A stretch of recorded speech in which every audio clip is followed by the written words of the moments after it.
বন্দরে বন্দরে থাবা বসাচ্ছে চীন, কড়া নজরে বঙ্গোপসাগর। কিন্তু কেন?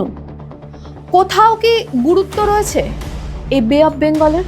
কিন্তু সেটা কোথায়? প্রধানমন্ত্রী হবার পর প্রথম চীন সফরে গিয়ে মংলা বন্দর নিয়ে সবুজ সংকেত দিয়ে এসেছেন তারেক রহমান। এর কতটা প্রভাব পড়তে পারে ভারতে? কি চাইছে চীন? কেন মংলা এত গুরুত্বপূর্ণ? চীনের বন্দর আগ্রাসনের দাওয়াই তাহলে কি? বাংলাদেশের অতিরিক্ত পাকিস্তান প্রীতি ভূ রাজনৈতিক দিকে বন্দর কেন্দ্রিক ইস্যুতে কতটা তাৎপর্যপূর্ণ হয়ে উঠতে পারে? মংলা নিয়ে ডামাডোলের মাঝেই দানা বাঁধছে যেসব প্রশ্ন। চোখ রাখুন আজকের এই প্রতিবেদনে।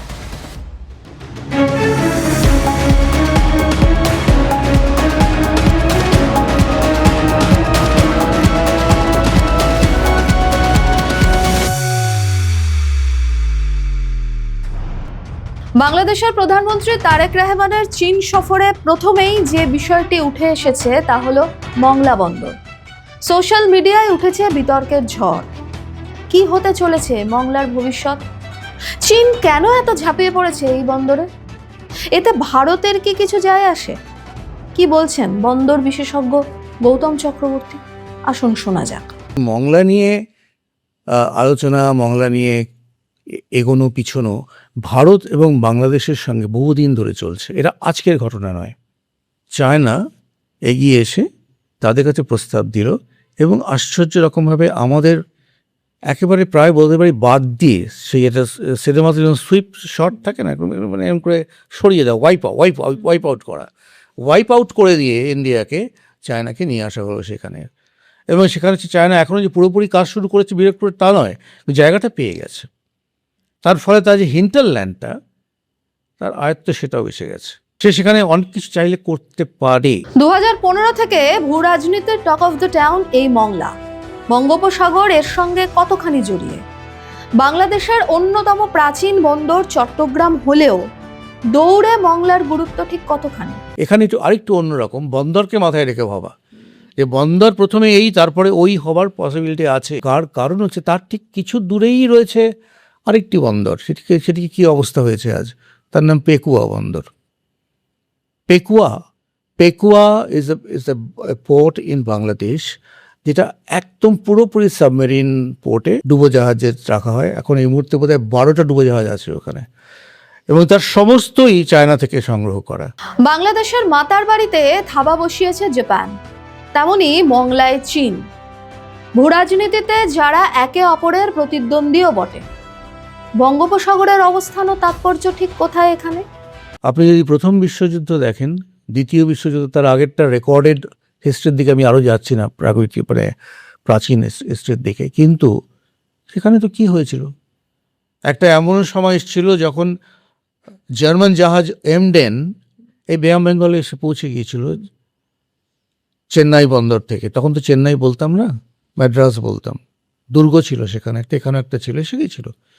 একটা এমন সময় হয়েছিল যখন প্রায় এক মাসের বেশি, তারও বেশি সময় ধরে কলকাতা বন্দর থেকে সব লেবার পালিয়ে গিয়েছিল। কারণ বলাই হয়েছিল সে এমডেনের এমন ফায়ার পাওয়ার, সে ম্যাড্রাস পোর্টকে সে একেবারে প্রায় বোমাবর্ষণ করে শেষ করে দিয়েছিল একটা সময়। সেই বে অফ বেঙ্গল যেইখানে একের পর এক বাণিজ্য তরী ডুবে গিয়েছে। কারণ এটা ইম্পর্টেন্ট একটা ব্যাটল গ্রাউন্ড, যেই ব্যাটল গ্রাউন্ডে সমস্ত দেশ, নানা মানে লিটারাল স্টেটস যাকে বলি আমরা, তারা এখানে এনগেজড হয়েছে এই ধরনের ব্যাটলে। কে বুঝলেন? সোজা কথায় দ্য ব্যাটলফিল্ড বঙ্গোপসাগর, দ্য ব্যাটলফিল্ড দ্য বে অফ বেঙ্গল। ইরান আমেরিকা যুদ্ধের সময় যে মালাক্কা প্রণালীতে নজর ছিল চীনের, কারণ পশ্চিম এশিয়া থেকে তেল আমদানি একটা বড় ফ্যাক্টর ছিল। সেই মালাক্কা কতটা দাবার ঘুঁটি হতে পেরেছে বলে মনে হয়? আজ যদি সেরকমভাবে কোনো আক্রমণ হয়, ভারত যেভাবে একটু একটু করে তার শক্তি বাড়াচ্ছে, তখন সে কী করবে? সেই জন্য ওই মালাক্কা স্ট্রেটটাকে ঠিক রাখতে হবে, অথবা তাকে বিকল্প পথ বার করতে হবে। তা আপনি প্রশ্ন করতে পারেন কী সেই বিকল্প পথ? মায়ানমার, এটা অলরেডি ভাবনা চিন্তা অনেকেই জানে, কাগজে বেরোচ্ছে।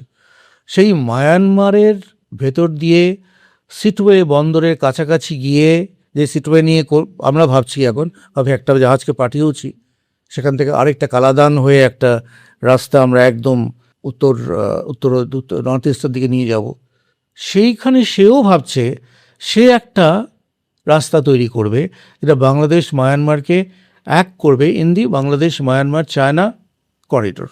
ঠিক। এবং এটা বিআরআইয়ের সঙ্গে কানেক্টেড হবে আলটিমেট, কারণ বিআরআইয়ের এখন সদস্য অনেকে করে ফেলেছে, কত এখন বোধহয় সদেক বিআরআইয়ের মেম্বার, ভারত নয়।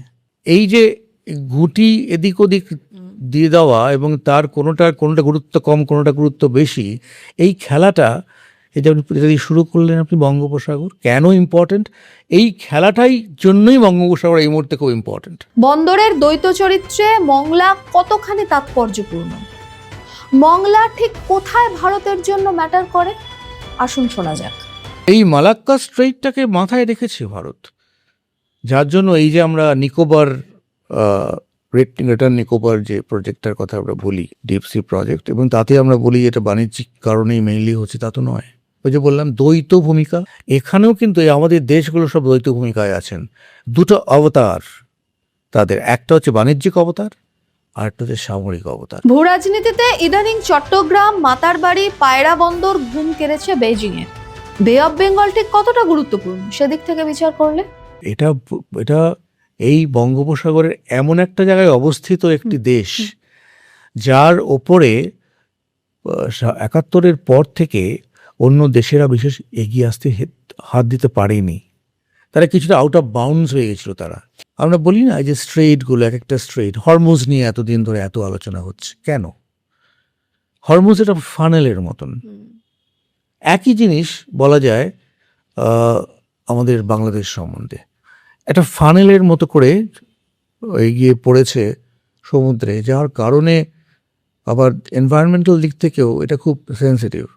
হারিকেন্সের উৎপত্তি এখানে, হারিকেন শব্দটাই তৈরি হয়েছে এখানে, আমার যে ধরনের নরওয়েস্টারগুলো হতো সেইখান থেকে এটা শব্দটার উদ্ভাবন একজন সায়েন্টিস্ট করেছেন। এই ফানেলটা আবার ভীষণ ইম্পর্টেন্ট হয়ে যায় ইন নেভাল সিকিউরিটি। ফলে আপনি যদি বাংলাদেশকে মাঝখানে রেখে আপনার ঘাঁটিগুলো তৈরি করতে পারেন না, তাহলে আপনি বে অফ বেঙ্গলের ওপরে সামগ্রিকভাবে একটা নিয়ন্ত্রণ রাখতে পারবেন। চায়না অসম্ভব ধূর্ত হয়ে গেছে আগের তুলনায়। আর সবচেয়ে মজার কথা, চায়নাও সব জায়গাতে না কবজি অবধি ডোবাচ্ছে, কোনোই অবধি ডোবাচ্ছে না। ওইটা বুঝে গেছে যে এই জিওপলিটিক্যাল সিচুয়েশনে যে কোনো সময় একটা দেশের মানে ভিতরকার পরিস্থিতি পাল্টে যেতে পারে। তখন তার এতগুলো টাকা জলে যাবে, যেমন ভারতের গেছে। কথায় বলে পাহাড়ের জল হাওয়ার মতো নাকি পারদ ওঠানামা করে ভূ রাজনীতির। একদিকে ধূর্ত চীন, অন্যদিকে সাবধানী ভারত, মাঝে দাবার বোড়ে বাংলাদেশ।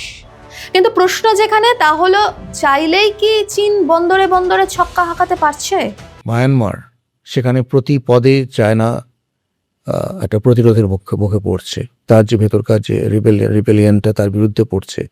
রাখাইন অঞ্চলে আপনি দেখেছেন এখনো পর্যন্ত করতে পারেনি ওরা, এখনো পর্যন্ত সেই পথগুলো তৈরি হয়নি। হয়নি এখনো সেটা। দক্ষিণ পূর্ব এশিয়ার রাজনীতিতে সিটুয়ে, চাওফিও বন্দরের পাশাপাশি চিকেন স্নেকের প্রসঙ্গ উঠে এসেছে একাধিকবার। ভারত বাংলাদেশের ভূ রাজনৈতিক হিস্সায় কতখানি গুরুত্বপূর্ণ এগুলো? প্রথমটার বড় কারণ হচ্ছে যাকে আমরা চিকেন করিডোর বলি, শিলিগুড়ি করিডোর একটা বিকল্প হিসেবে এইটাকে ভাবা হয়েছে। তাহলে এটা দিয়ে আপনি সরাসরি একদম মিজোরাম দিয়ে বেরিয়ে যেতে পারবেন। তার সঙ্গে আরও একটা করছে কিন্তু ভারত, এটা ভুলে গেলে হবে না, আরেকটা করিডোর তারা তৈরি করছে থাইল্যান্ডের সঙ্গে, Myanmar Thailand India corridor. Bharat একদম বসে আছে, রে ভাবা ভুল। তারেক রহমানের প্রধানমন্ত্রী হবার পর ভারত বাংলাদেশ সম্পর্ক কোন দিকে মোড় নিতে পারে? তারেক রহমান কি খুব বিরোধী ভারতের? আমার তো মনে হয় না। গত এপ্রিল মাসে উনি একটা ভালো ওভারচার দেখিয়েছেন, মানে জেস্চার দেখিয়েছেন। তো এইগুলোকে আমি যদি নিজের মধ্যে নিয়ে আসি তাহলে এটা খুব বড়। দেখুন, একটা জিনিস ভুলে গেলে হবে না, বাংলাদেশ কিন্তু আমাদেরই অঙ্গ ছিল এক সময়। এটাকে আমরা কি বলতাম? অবিভক্ত বাংলা। এবং এই অবিভক্ত বাংলার গোড়ার যে ব্যাপারটা কি ছিল, তার নদীগুলো এবং তার নদী বন্দরগুলো। এটা নিয়ে আজকে আমরা ভাবছি যে সে আমাদের বিপদ হয়ে দাঁড়াবে কিনা, সেই আমাদের সবচেয়ে বড় বন্ধু হয়ে দাঁড়াতে পারে। শত্রুতা বিদ্বেষ ভীষণ বেড়েছে বাংলাদেশে। বন্দরে বন্দরে থাবা বসাচ্ছে চীন, লক্ষ্য একটাই, দক্ষিণ পূর্ব এশিয়ার ভূ রাজনীতিতে যাতে নিয়ন্ত্রণ বাড়ানো যায়, রুখতে হবে যে চীনা আগ্রাসন। চায়নার এই আগ্রাসন এবং অগ্রসর এ দুটোকে রোখা কিন্তু প্রয়োজন। আপনি ডিরেক্টলি রুখতে পারবেন না।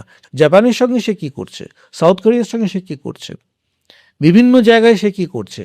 সুতরাং সর্বত্রই তার উইংসগুলোকে সে ছড়িয়ে রাখতে চায় এবং তার সবচেয়ে ভয়ের জায়গা কোথায়? ভারত। ভারত হচ্ছে সবচেয়ে ভয়ের জায়গা, কারণ ভারত চাইলে সেইখানে পৌঁছে যেতে পারে। মনে রাখতে হবে মেজর নিউক্লিয়ার পাওয়ার হিসেবে সে অলরেডি ইমার্জ করে গেছে, সে অন্তরিক্ষে চলে গেছে, সেখান থেকে সে স্যাটেলাইটের মাধ্যমে সার্ভেলেন্স করছে। নৌ নিরাপত্তায় ঠিক কতখানি প্রভাব ফেলতে পারে এই বন্দর রাজনীতি? কি বলছেন এই বিশেষজ্ঞ? আসুন শুনে নিন। এই যে বললাম অন্য আংটি পড়তে হবে, সেই অন্য আংটি পড়ছে ভারত। ঢুকে তো গেছেই, সে বাংলাদেশের মধ্যে ঢুকে বসে আছে, সে হাম্বানটোটাতে ঢুকে বসে আছে, সে পেকুয়াতে ঢুকে বসে আছে, ঢুকে তো রয়েছে। আপনার ঘাড়ের উপর নিঃশ্বাস ফেলছে সে, আপনাকে জোরালো নিঃশ্বাস ফেলতে হবে, তাহলে সেটা ঘাড় অব্দি পৌঁছয়। সেটা কিভাবে করতে হবে সেটারই করতে গিয়ে বড় পদক্ষেপ হচ্ছে নিকোবর। বিশ্লেষকরা প্রায়ই বলেন ভারসাম্যের খেলাই হলো ভূ রাজনীতির লাইফলাইন। ভারত, বাংলাদেশ, চীনের ক্ষেত্রে এই অঙ্ক ঠিক কতখানি সফল বলুন তো? প্রথম যিনি তারেক রহমানকে কংগ্রেচুলেট করে মেসেজ পাঠিয়েছেন তিনি আমাদের মোদিজি।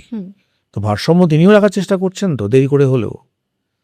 এবং নানা দেশে যিনি যাচ্ছেন, বাংলাদেশ এটা জানে যে ভারতকে সম্পূর্ণভাবে আইসোলেট করা যায় না, এত বড় একটা দেশ।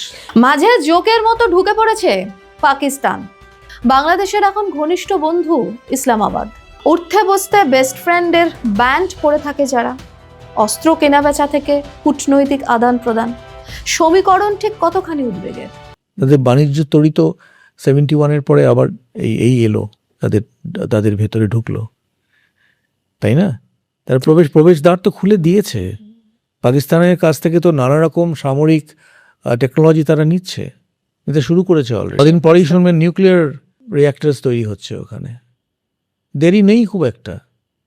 সাবমেরিন নিউক্লিয়ার সাবমেরিন দিচ্ছে তাকে চায়না, এবং চায়নায় সেটা অপারেট করবে, এমনও তো হতে পারে। প্রয়োজন অবকাঠামো। ভূ রাজনীতির এক্কাদোক্কায় বন্দর ও বন্দর কেন্দ্রিক রাজনীতি কি আগামীর নির্ণায়ক? কি মনে হয়? আন্ডার ওয়াটার ড্রাফট, অনেকটা জায়গা তার জন্য পরিসর তৈরি করতে হয়। এবং শুধু আমাদের নদী বন্দর নয়, সমুদ্র বন্দরও একই জিনিস। এক একটা বন্দর যে তৈরি হয়েছে তার অনেকদিন আগে থেকে তার কোথায় তার জল কোথায় ধাক্কা লাগবে, ব্রেক ওয়াটার বলি আমরা, সেইখানে তলায় আটকানো, সেই জায়গাটা তৈরি করা। যদি আপনি তৈরি করতে পারেন তাহলে সেখান দিয়ে অন্য জাহাজও আসতে পারে। আস্তে আস্তে সেখান দিয়ে আপনি পুরোপুরি একটা স্যাটেলাইট নেভাল স্টেশন তৈরি করতে পারেন। সেই জন্য দ্বৈত ভূমিকার সুযোগ সবসময় থাকছে, যদি সেই জায়গাটা সেরম হয়, সেই বেটা সেরম হয়, সেই চ্যানেলটা সেরম হয়। শুনলেন তো আলোচনা। মংলা কতখানি গুরুত্বপূর্ণ বলে আপনাদের মনে হয়? চীনের আগ্রাসনকে তবে নীরবে মেনে নেবে বাংলাদেশ? লিখে জানান তো কমেন্টে। ভিডিওটি লাইক শেয়ার করুন অবশ্যই, সেই সঙ্গে চ্যানেলটি সাবস্ক্রাইবেরও অনুরোধ রইল। দেখতে থাকুন জিও পালস টিভি।